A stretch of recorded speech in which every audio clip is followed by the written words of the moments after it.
Hello, Drag Attack here, and today we'll be doing a patch review on the new Dota autochess update. Slay all my enemies, then my teammates. Oh, nice and edgy. Alright, let's get right into the patch without stalling any further. Alright, so, first one's a big one right here. Returning piece, Troll Warlock. I know a lot of you have been saying, oh, I wish Troll Warlock was back, blah, blah, blah, blah, blah, but he's back. Better than ever. Five cost legendary piece. Alright, so Berserker's Rage. Each successful attack has a chance to activate Whirling Axe's range or melee, depending on target from the distance from the target, dealing physical plus an additional attack causes slow or blind. Whirling Axes guarantees the proc when Troll Warlock switches target. Alright, so whenever he kills a unit, switches target, Whirling Axe is going to activate. Alright, so Whirling Axe's melee. Troll hurls 2 axes around him in a close range area of effect, dealing physical damage plus an additional attack to the victim's court, causing them to miss some attacks. So, the first thing that comes to mind is that Troll Warrior, or Troll Warlord in particular, even though he's a ranged carry unit, now has ways to protect himself from melee, any sort of like melee onslaught from like LC or warrior spam. With this new Whirling Axes in melee, so that's kind of nice actually. Good to see that he can defend himself, really good standalone carry unit by the looks of it, and Whirling Axes range. Troll hurls a fistful of 5 axes in a cone shape in front of him, slowing and damaging enemy units with physical damage plus an additional attack. So, not only can he protect himself, he has an extra ranged attack, also harass people in front of him. Alright, this new Troll Warlord's definitely way more exciting than the past. I'm really keen to try him out as well because I'm not exactly sure on his stats right now. Probably need to play it out more to get a better impression. But yeah, the first thing that comes to mind is this is a really nice piece to have in general as a late game carry. Most particularly probably in like a Troll Warrior based composition, right? Maybe level 8, 6 warriors, 4 trolls, since Husker's also a Troll Warrior. Troll Warlord's a Troll Warrior. Not only that, there's also 2 beasts embedded within 6 warriors as well as 2 orcs most of the time. So, in general, these level 8 warrior compositions are going to have a lot of value in terms of synergies being procced. So, I feel like warriors might become more popular in general just because Troll Warlord's back. Well, I guess time will tell, but I think this is a nice little mix-up to the meta right now. Adding Troll Warlord, big fan, and the impression I'm getting is he's gonna be huge, gonna do massive work. All right, next up Husker now costs $3 down from 5 cost. Okay, honestly, I agree with this. Husker as a 5 cost was very underwhelming, right? Literally, all he did was just auto attack and be really tanky. Like, come on. For 5 cost legendary pieces, you want something that, changes the state of the board or does something special. Like, think about it. I don't know. Let's say, Tidehunter, right? Stuns the whole board. Disruptor, silences and damages like half the board, right? All these exciting different things that legendary pieces. Husker, he just sat there and auto attack. Cool, but I don't know. Wasn't very interesting. Down to 3 cost, I approve. Temporarily removed Omni Knight from chess piece list for season 1, or for 1 season. Honestly, okay, I don't really mind. Omni Knight wasn't really a meta piece.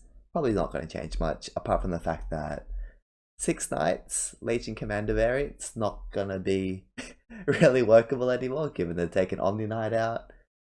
But apart from that, Omni Knight really wasn't played that much anyway, so that's okay. Oh, I forgot to add, on top of the Troll Warlord edition, I actually really like how they added a new hyper carry to the 5 cost roster, because previously it was just TA, Husker, and Monkey King. Monkey King not really so much, because that Monkey King's just there for its synergies. TA was really the only one. Oh no, I guess Husker to an extent, which really stood out as really strong hyper carries that you can pin, I don't know, wherever you want. And I'm hoping that Troll Warlord can also fill this void as well. But anyway, let's move on. Oh, no. Dazzle's Shallow Grey bonus healing received from 50% to 100%. So if the introduction of Troll Warlord increases the play of 4 troll bonus as well as Husker being reduced down to 3 cost, this might be okay, because usually you run Dazzle and Witch Doctor as your 2 other trolls to hit 4 troll bonus. So maybe you could do something like, I don't know, frontline your Troll Warlord, slap a Mask of Madness on or something, hope it goes down to 1 health, Shallow Grave, and then heals its way back up to 100% with the melee axe ability. Maybe that'll be a thing. But apart from that, it's just Dazzle, you know. It's just the Dazzle. Really not going to do that much. But anyway, moving forward, I think it's an okay change. Not going to be meta changing. Alright, Earthshaker.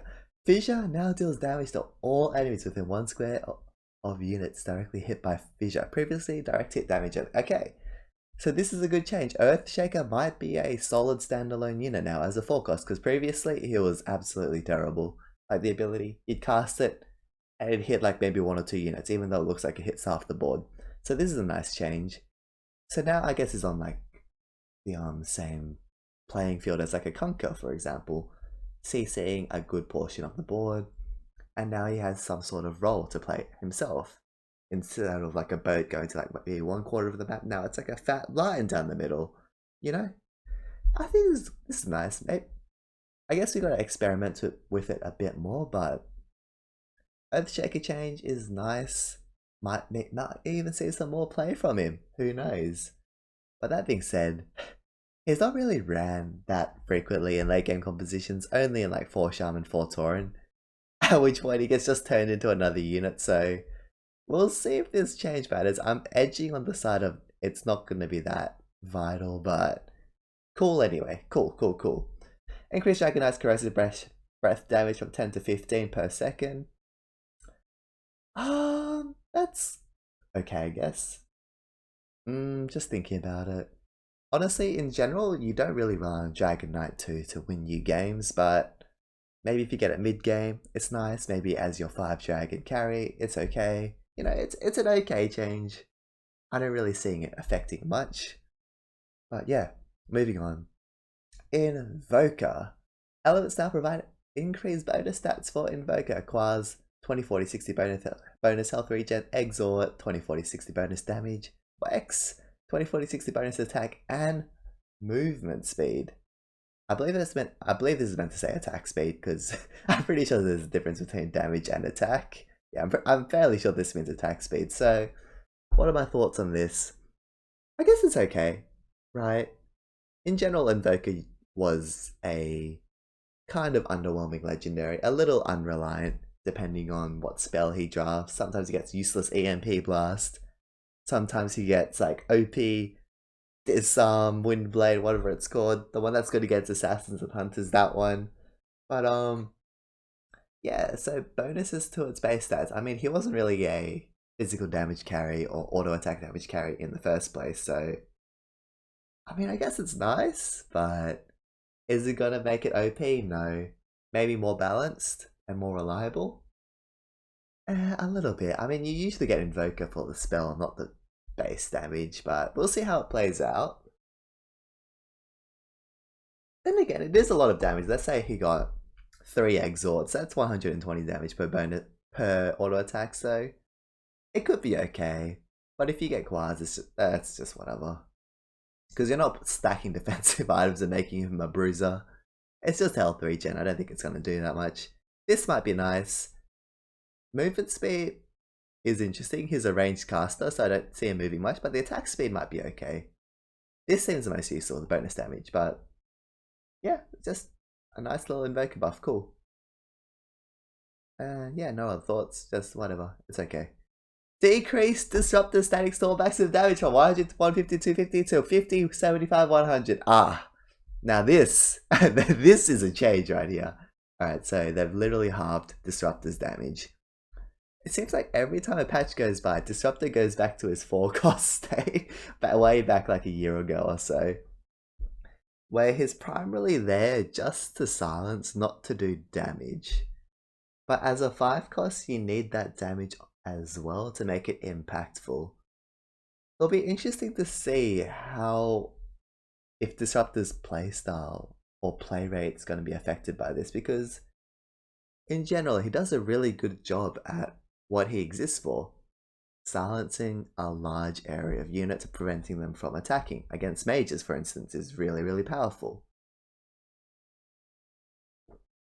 So, that being said, in terms of utility, which is what you normally have Disruptor for, it's not the worst change in the world. The only thing I can see this being detrimental to is like a 9 mage build where you use him for damage and the freeze chance. So now with his maximum damage being shafted that low, it might not even freeze at all anymore. But that being said, it doesn't really freeze. It might not even be that useful in 9 mage. Just unless you have enough damage elsewhere and just want it for the silence, cool. But yeah, I think Disruptor's being reverted from a magic damage carry to just utility and silence, which is fair. He was a bit OP before. I think it's a good change. Let's see what happens going forward. I'm unlucky to 6 orcs, more useless, but oh well, no one played 6 orc anyway. Alright, next up. Decrease Warlock's chaotic offering bonus. Golem chance of 10% to 7%. Good. Okay, I agree. Warlock is a bit strong. Needs to be toned back a bit. Whether 10% to 7% and is too much or not, I'm not too sure. But the reprocs on the golems did seem a bit OP. So I think this is fair. Even summoning the first golem's fine as a unit for Warlock. But yeah, I agree with this change. A bit OP. Once again, goodbye to 6 Warlocks that 6 Orc that banged on both Disruptor and Warlock's presence. Unlucky, but it needed to be done. It needed to be done. Alright, next up. Ballot stat 5's little shadow armor reduction duration from 345 to 5 seconds. Decrease cooldown from 12-10-8 to 10-8-6. So, a nice little buff overall to Snapfire. Honestly, I thought Snapfire was already a decent enough character in the past, but they literally just buffed him again. And in particular, maybe he might be okay in 5 Dragons 4 Gods if you take out Dragon Knight and put a Jakiro in instead. Removing the Knight bonus so he can shoot immediately for constant shots. Actually, no. He already shot constantly with God bonus, so that doesn't make a difference here. The only times it'd make a difference when he's a standalone unit without God bonus, which is quite rare, I guess. Maybe in like a 6 Goblin type build, which doesn't happen much. Maybe. Any other build, maybe you might slap him on to take care of assassins or hypercarries. Cool. Yeah, I think what they're trying to do here is fill the void of anti-carry with Snapfire here, with the decreased cooldown to his little shredder and increased armor reduction duration. I think that's what they're trying to do here, which is nice. It's nice to have different characters filling different roles in the meta. So I think this is a nice change. Snapfire, okay, cool. Even stronger anti-carry than before, and when he already did his role pretty well. Oh, I forgot to mention, for Disruptor, that's actually a direct nerf to God Dragons as well, damage-wise, so you have to really hope that you have a Zeus 2 Elder Titan and Tidehunter to cover this damage deficit. So that's also actually a really good change, in my opinion. 5 Dragons 4 Gods was a bit too OP, so reducing reliance on Disruptor's damage is actually good. Maybe we'll give other compositions a chance to fight back so it's not so instant win. So that's nice actually. This Disruptor change is probably for the better, giving other compositions a chance to fight back for once. Alright, moving on. Synergy updates. I like this change. Monk. Drunken Stagger. Reworked. Good. No more 6 Warlock, 2 Monk bullshit late game where it just instantly wins against any physical damage carries. Good. I hated that comp. 0 counterplay. Or did have counterplay, but if you're in a certain composition, 0 counterplay. But good. Different. Gone. I don't like that composition. Alright. So, what does 2 Monks do now? All friendly monks have a chance to instantly eliminate the enemy below 1/3 health after dealing damage. Chance increases based on the portion of enemy health lost.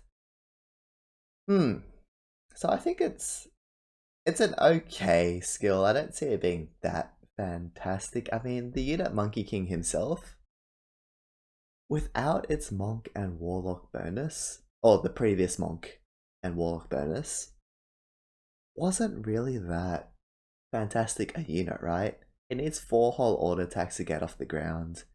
By then, when you're late game with legendary units, it's probably going to get CC'd and not even pull it off.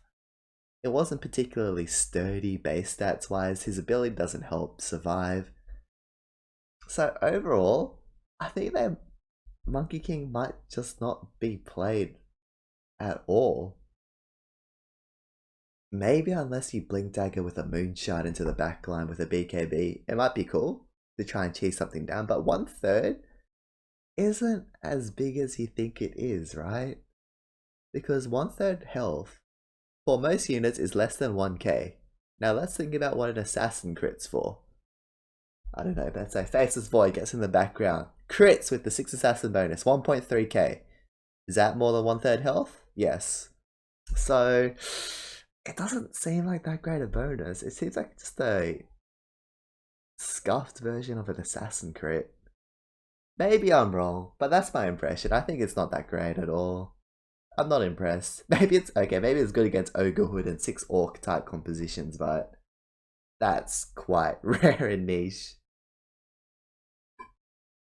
But I'm happy they removed 2 Monk synergy, the old 2 Monk synergy. This new one seems underwhelming. I wouldn't bother playing it. Maybe you can play it for fun. But yeah, moving on. Undead. Main change. All enemies suffer -7 armor, up from -6. Okay, cool. A nice little buff to 4 Knight, 4 Undead, the reroll variant of Knight. Okay, needed it. But where else did you run 4 Undead? In terms of meta compositions, nowhere else really. Maybe early game if you get like early 4 Undead units. Maybe you can run it pre-level 10. But apart from that, it's a very minor change. Isn't really going to impact the meta that much. Cool. I mean, doesn't really bother me. Alright, Warrior. Next up, fortified armor. Alright, so 6 warriors. All friendly warriors have +9 armor, down from 10. Okay. This is actually a good balance change, I think, because towards the end of this season, or the few days I played prior to this patch review, warriors really did start to dominate the meta quite a lot, to the point where I saw that most games actually end up in top 4 when they hit their 3-star units. They just became extremely bulky and just plowed through every other composition mid-game. I'm not really too sure why, when they didn't prior to these past 2 weeks, but all of a sudden they just came out of nowhere and just started pummeling everything else in the meta. I guess maybe in response to assassins being more prominent in the meta as well. Maybe that's why warriors had a comeback. They also have a really nice health pool against mages, so when you place 2 Naga in, get blasted by the first hit, they actually usually do live and can fight back, so really surprising on that end why warriors are so strong. So yes, they did need to be toned down, as well as in response to Troll, Warlord and Husker being changed as well. So I think this is a nice preemptive change because warriors might even become more popular going forward, with Husker 3 cost, Troll, Warlord 5 cost, 4 Troll, 6 Warrior at level 8 is possible. Most likely going to happen at 9 because trying to get a legendary at level 8 is pretty hard, but yeah, I think we're going to be seeing a lot of warriors going forward. I want to see a lot of warrior comps. Yeah, not only that, you can make Husker 3 now, and if his ability is the same, he's never going to die. Jesus. Yeah, oh yeah, warriors are going to be so scary this patch. Alright, boys, you heard it here first. Warriors good. Warriors good. Go Warriors this patch. Get that 3-star Husker, Troll, Warlord late game. Oh, if you get 4 Troll, 6 Warrior, oh, you're gonna plow everyone. Alrighty, Mage. Mage vulnerability, Mages. Enemies suffer -35, up from 33 at both levels 3 and 6. Wow, okay. So I already thought Mages were a solid composition. I mean, at the end of the day, it's a minor buff. But to buff a composition that already did well seems very strange to me. I guess what they're trying to do is, or on top of the 9 mage, actually no, before I get there. So there was a 9 mage nerf where the freeze now lasts 1 second per 500, up from 400. So that's actually a really big change here for 9 mage. To the point where I think we're going to be seeing a lot less 9 mage, because from 400 to 500, that stun duration is much lower. Like, Disruptor's never going to get stuns off. Coddle's probably going to just stun for so much less, given this 20% ratio increase by 25% damage.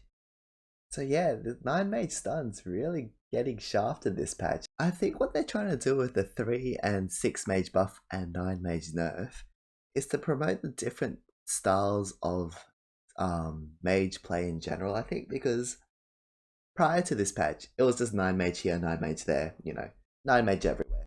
But what also can go really well with 6 mage is 4 elemental, so like your classic 4 elemental 6 mage compositions might be good against melee based compositions like assassins.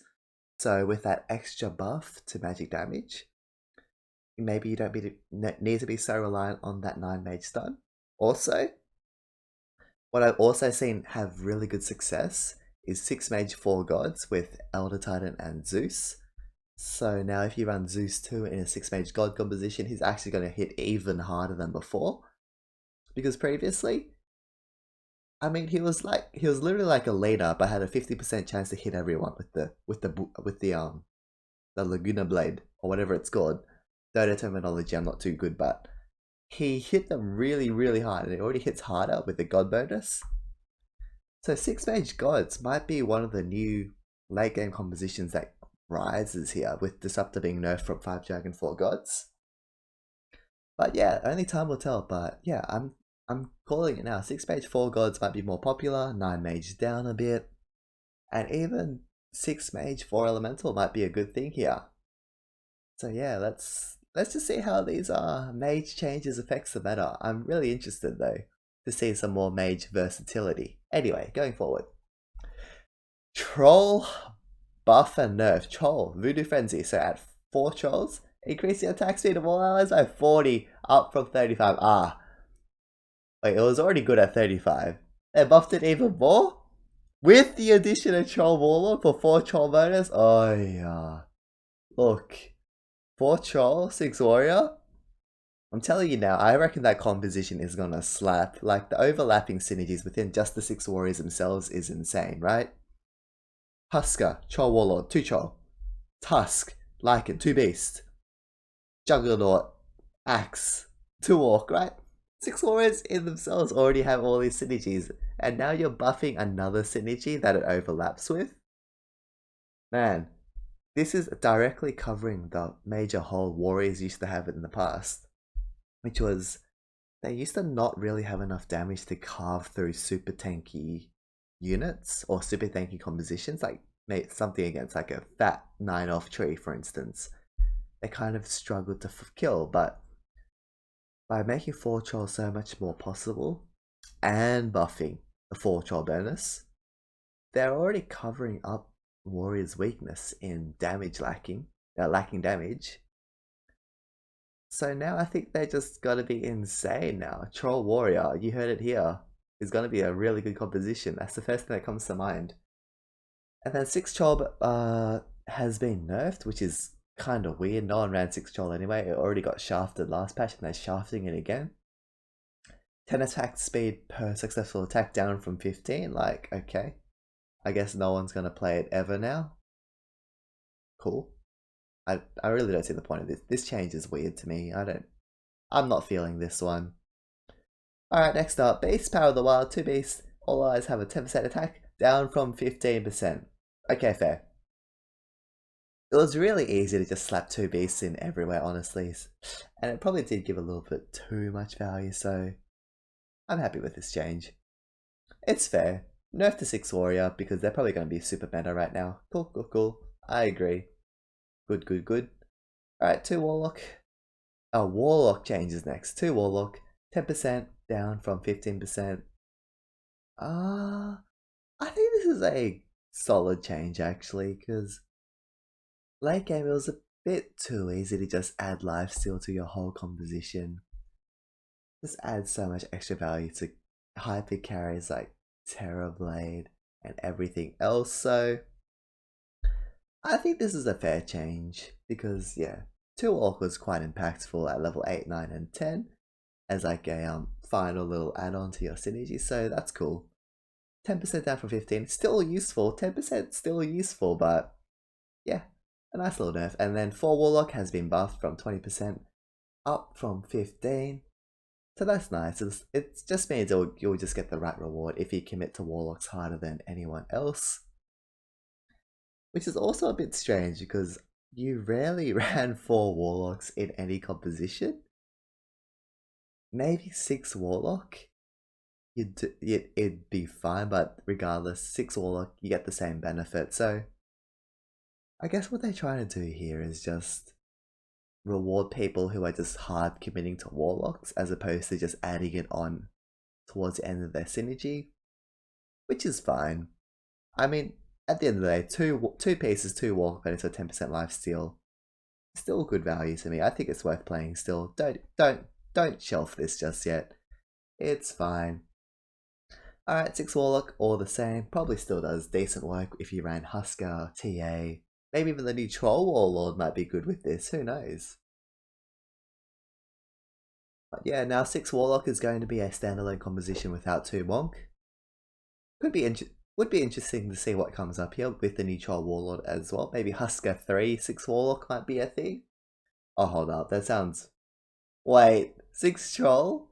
No, 6 Warlock with Troll Warlord? And 3-star Husker with Troll Bonus? That actually sounds disgusting, okay. Oh, maybe that's the wave, huh? 6 Warlock, 3-star Husker? Nah, that's not feasible.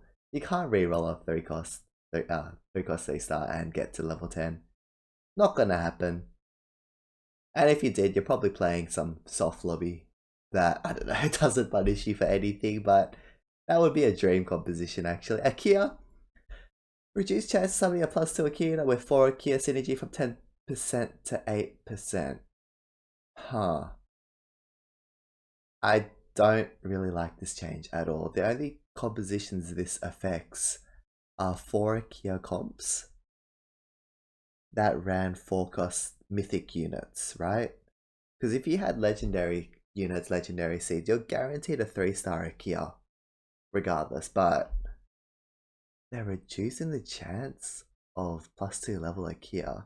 That really only affects the shitty variant of 4 Akia, and they just made it even shittier, so no, I don't like this change. The composition was already not that great. Why are you making it weaker? I'm not really seeing this change. I think this is terrible, right? Because if you're running like the TA Warlock version of a key, you're already getting guaranteed 3-star keys. I don't know. Maybe you have LD3, LD1 at the front, right? You're already getting good seeds, good key units. All this does is shaft the ones that run like Necrophos and Pango 1 and Pango 2, which is already not that great. I guess a key is even more useless now. The mythic version where you can't get to level 10. Okay. Bad change. Do not like. Relic updates. Oh yeah, this patch is huge. Alright, new relic. Vladimir's offering. Courier has 30% lifesteal with dueling courier damage to other players. Okay, so...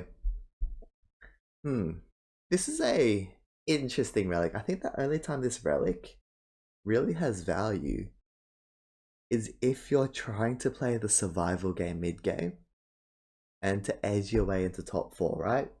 Because if you're winning and you lifesteal and you're just winning anyway, what's the point, right? You just build econ and better items instead. If you're gonna win harder in different ways. But where I can see this being useful is for games where you want to just survive in the top 4. So the first candidate that comes to mind is 9 Elf, round 20, right? 9 Elf power spikes insanely hard, does 20 damage to everyone who's not prepared. But what's wrong with 9 Elf? It falls off around round 30. But what if you had 30% lifesteal in the 20s, doing 20 damage to everyone else? You'll have a massive health pool, ready to put 2 priests in and just live your way to top 4. I think, yeah, apart from that, I can't really see this being that useful. You don't want this at level 10. You need to be building econ at level 10. You need to be building units, items, things that set you up for later in the game. No. Round 29 elf, yes. Other compositions, I can't really think of anything else that would really want this. Yeah, the only reason you want lifesteal is to live late game in a composition that falls off. Like late game, if you're like 5 dragon 4 gods, what's the point of even having this, right? You're already gonna win. You might as well win and have a different reward. This is useless if you're a winning composition. The only time, yeah, as I said earlier, the only time this is good is if you're playing a composition that falls off late game. Maybe even assassins, for instance, might benefit decently well off it. Where you guaranteed to lose against legendary compositions and just want to outlive everyone else. That's only around round 20, maybe round 30. That's the only time I really see this one being useful. So it's an okay relic. Most of the time it's going to be a waste of a slot. But next up, new relic second chance. Your courier has 50% to not consume an item when you're using a non-chest consumable. Look, Shroud already gave me cancer. Now that there's going to be people with 2 apples and running second chance with 50% chance to not eat their apple. I really don't like this relic because it's going to promote garbage gameplay like Vladimir's offering, where you just live. You're not playing to win. You're just playing to live, and it's like, is that really what you want in Dota chess? Just people tanking health, farming 3 apples, and just opening a second chance late game and never dying? Like, is that really the direction they want to go? I don't know. I mean, don't get me wrong. If I have an apple, round 30, dying, I'm going to abuse this relic. It's strong. 50% chance to not eat your apple is huge, right? If you have 2-3 apples, you're not going to die for 10 rounds, even if you lose every round. Actually, no, that's wrong. That's wrong. That's wrong statistics. But you know what I mean. It just increases your survivability so much with apples. Not to mention tangos and jellies. We're not even there yet. So, what's the purpose of this relic? To aid those types of playstyles that get you to level 9 and 10 in a safe manner. So if you're priesting mid-game, farming tangos and apples, this is actually a really good relic to pick up to keep you alive and find those things like TA2, Tide 2, Disrupted 2, whatever it may be. So extremely powerful if you priest the mid-game. This is really, really strong, but I think it's abhorrent gameplay in my opinion, but strong if you want to abuse elo. Alright, next up, new relic, Mango Tree. Plant a mango tree on the side of your board, drop some mango whenever your home battle result differs from last round. So I actually like this relic, right? Because when you play chess in the current state, you're either rewarded for win streaking or lose streaking. There's nothing in the middle. If you're in the middle, you're probably going to lose, right? If you're win losing, the people above you are going to get more money than you. The people below you are getting more money than you. You're kind of fucked, right? But with Mango Tree, it kind of takes away the punishment of being a middle feeder, which is kind of nice. It feels a nice little area in the meta and playstyle right now that's not covered. So situationally, I can see Mango Tree being a good comeback mechanic actually. So this is interesting. I like this new relic. So maybe, I don't know, maybe around 16, you're winning against the bottom 2 who are opening, you're losing against the top 3 who are stronger than you and scaling. Plant the Mango Tree, and you might make a good comeback depending on how good mangoes are now. I haven't tried them out yet, but yeah, interesting. This relic has nice potential if you win, lose, right? Kind of nice. I like it. Temporarily remove Jailer's Master Key. Oh, Sag. I like Jailer's Master Key. I think it was a fun, easy to use relic. Unfortunately, they removed it, but when you're adding 3 other relics, I guess it helps consistency. Unlucky, even less chance to hit Weaponsmith. We already hit it 0 times. We're going to hit it -1 times. Unlucky. Alright, going forward. Add a relic list. Okay, cool. Item updates. Need item. Rod of Ados. Crown. The Squatter Staff. Base stats, same. Roots the highest level enemy piece for 5 seconds. Cooldown 15 seconds. So that's a very mage slash huntery item, isn't it? Where you just want to root bruises somewhere and just shoot them from range, right? Cool little, I don't know, mid-tier item. Maybe you just find random corner stuff and crown, slap it together. Just root a random unit, or root, not random, highest level. Actually, oh, that's kind of nice. Let's say, I don't know, they're running out LC3, you just root it? Ah, they can't fight anymore. Okay, but it has to be a melee. Against range, probably not so useful, but okay, cool. Not game changing, but the new item Gleipnir with Maelstrom and the new item Rod of Atmos. Base stats cool. We already know about the 20% damage electricity jump from Maelstrom, but the active ability roots all enemy chest bases within 2 squares of the highest level enemy for 5 seconds and deals 100 magic damage. Now this might be a game changer if your enemies don't spread. When they shoot that, well, I mean, by the time you get this item, surely it's at the stage of the game where people are spreading. But this really does punish compositions that do not spread against your compositions that do range damage. For instance, mages. If you just root a whole composition to the ground that's melee based, your crystal mage is going to juice up all your characters. Your characters are going to go off before they attack. Really strong item actually. I'd like to play this one myself to get a good feel for it, but yeah, this item seems very powerful. Very, very powerful. In general, on hunters as well, just keep them rooted so you can shoot them from range, but yeah, that being said, I think that's really good. It might even just ruin Terrorblade in general if they don't blink dagger in the right direction, because he blinks, melee, can't do anything, just dies. Cool stuff, cool stuff. Anyway, Mango now grants Courier XP when consumed. Randomly grants golden currency up to current Courier level. Okay, cool.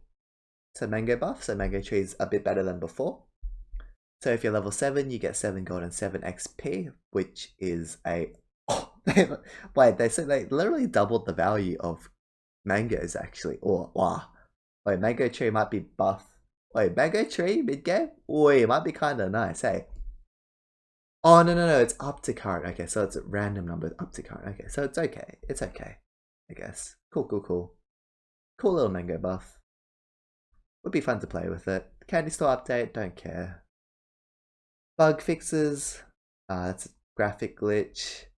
Taunted, cool. Yeah, okay.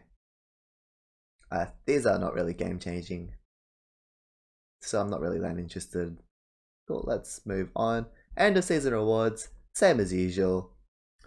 Higher rank you are, the more candies you get, better Courier, you know, all the good stuff. Cool. And yeah, that is it for this patch review and first impressions. Wow, this was a huge patch. I'm actually really interested to see how the meta changes, playstyles change, see what actually is strong and bad now. So yeah, hope you enjoyed the video. Hope you enjoyed my opinion on the new meta. So as always, if you liked what you saw, make sure to like this video and subscribe to my YouTube channel to be notified when I post a new video, and check me out on Twitch over at twitch.tv/crackattack_420 to catch me live Monday to Saturday at 7 PM Australian Eastern Standard Time. And anyways, thanks for watching.